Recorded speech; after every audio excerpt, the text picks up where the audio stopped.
गरीब साध साध सब नेक हैं, आप अपनी ठोरे, जो सतलोक ले जाएंगे वो साधु कोई और। तो कहने का भाव है दास का कि परमात्मा जब यहाँ आते हैं अपने यथार्थ ज्ञान को समझाने की चेष्टा करते हैं। सन 1398 में ज्येष्ठ सुदी पूर्णमासी, जेठ उतरते की पूर्णमासी और विक्रमी संवत 1455 सन 1398 को परमात्मा सतलोक से चलकर सहशरीर आए। काशी शहर बनारस के बाहर एक लहर तारा नामक तालाब में कमल के फूल के ऊपर आकर परमात्मा विराजमान हो गए, एक नवजात शिशु का रूप धारण करके। नीरू और नीमा नाम के दो पति पत्नी थे। जुलाहे का कार्य करने से वो जुलाहे कहलाते थे और मुसलमान धर्म के अंदर वो रह रहे थे। वैसे तो उसी जन्म में ब्राह्मण और ब्राह्मणी थे, मुसलमानों ने उनको बलपूर्वक मुसलमान बना दिया था। तो दुल्हा का कार्य करने लगे, जिस कारण से दुल्हा कहलाए। और परमात्मा पूर्व जन्म के अपने प्रॉमिस अनुसार अपने वचनबद्ध हुए थे नीरू नीमा के बच्चे के से, उसके कारण वो नीरू नीमा का बच्चा उस जन्म में नहीं था। जैसे द्वापर के अंदर एक सुदर्शन नाम का भगत था, उसने परमात्मा को ढंग से जाना था। उसमें कबीर परमेश्वर जी करुणा में नाम से आए हुए थे। तो सुदर्शन जी के माता पिता थे यही आत्मा जो नीरू और नीमा बनी अगले जन्मों में। तब सुदर्शन जी ने प्रार्थना की थी, परमात्मा मेरे माता पिता ने बड़ी भारी गलती कर दी, आपके ज्ञान को स्वीकार नहीं किया। अब वो ना जाने किन किन योनियों में कष्ट उठावेंगे। परमात्मा आप दया करियो, किसी जन्म में अपने बच्चों को शरण में लेना। परमात्मा उसी अपने वायदे अनुसार, प्रॉमिस अनुसार उनको मिले थे। नीरू नीमा अर्थात ये जुलाहा दंपति स्नान करने के लिए उस सरोवर में पहुंचे। सुबह ब्रह्म मुहूर्त में वहाँ बच्चे को पाकर वो घर ले गए। अब संक्षिप्त में सुनाऊंगा, ज़्यादा विषय और है आज हमारा। और वहाँ जुलाहे के घर प्रवेश की लीला होने के कारण वो परमात्मा जुलाहा कहलाए, जुलाहे का कार्य करने लगे। तो पुण्यात्माओं, वो परमात्मा ही हमें आकर यथार्थ ज्ञान देता है। अब उस परमेश्वर ने इसलिए वहाँ उस समय जुलाहे के घर में आना अनिवार्य जाना, क्योंकि वो तो परमात्मा है, हम तो जीव बुद्धि हैं। अपनी बुद्धि अनुसार हम विवेचन कर रहे हैं।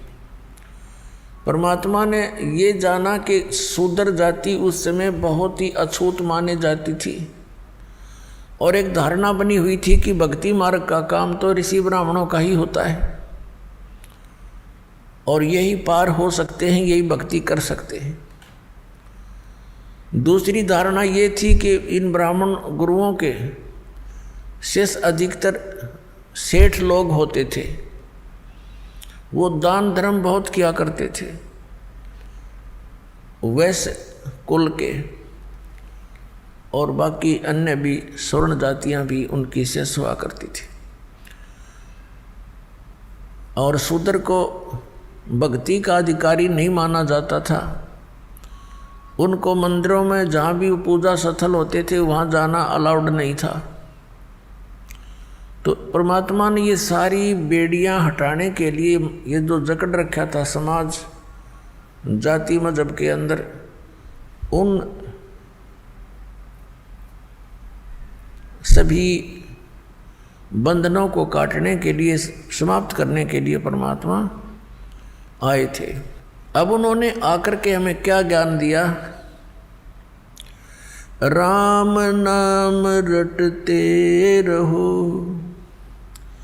राम नाम रटते रहो, जब तक घट में प्राण, कब हो तो दीन दयाल के भनक पड़ेगी कान।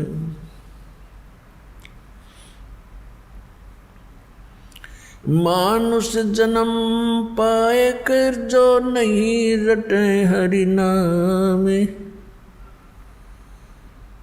जैसे कुआ जल बिना बनवाया क्या काम।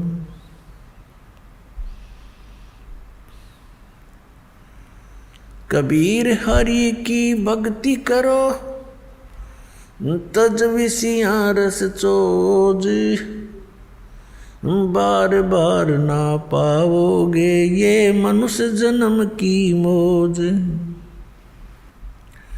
मानुष जन्म दुर्लभ है ये मिलन बारंबार, जैसे तरवर से पत्ता टूट गिरे वो बहोर न लगता डार। साथी हमारे चले गए हम भी चालन हारे, कोई कागज में बाकी रह रही ताते लगी है वारो।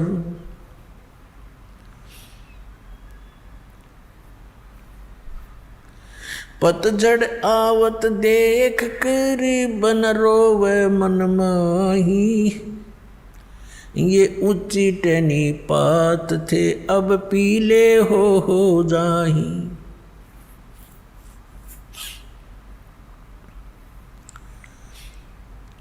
पात झड़नता यूं कहे सुन बई तरवर राय, अब के बिछुड़े नहीं मिले न जाने कहाँ गिरांगे जाए। तरवर कहता पात से सुनो पात एक बात, यहाँ की याहे रीति है एक आवे एक जात। अब परमात्मा ने कितना मार्मिक तरीके से इस भोली आत्मा जो काल की भांग पिए पड़ी है, कितने मार्मिक ढंग से समझाया है। एक पत्ते और वृक्ष और वन का उदाहरण दिया है। क्या बताते हैं कि मानुष जन्म दुर्लभ है, ये मिले न बारंबार। और जैसे तरवर से पत्ता टूट गया वो बहोर नहीं लगता डार, उसी स्थिति में एज इट इज दोबारा उस शाखा पर, उस टहनी पे वो दोबारा स्थापित नहीं हो सकता। ठीक इसी प्रकार परमात्मा हमें समझाने की चेष्टा करते हैं कि आप जिस संसार और इस परिवार को, संपत्ति को, शरीर को अपना मान करके यहाँ बिल्कुल स्थायी होकर बैठे हो,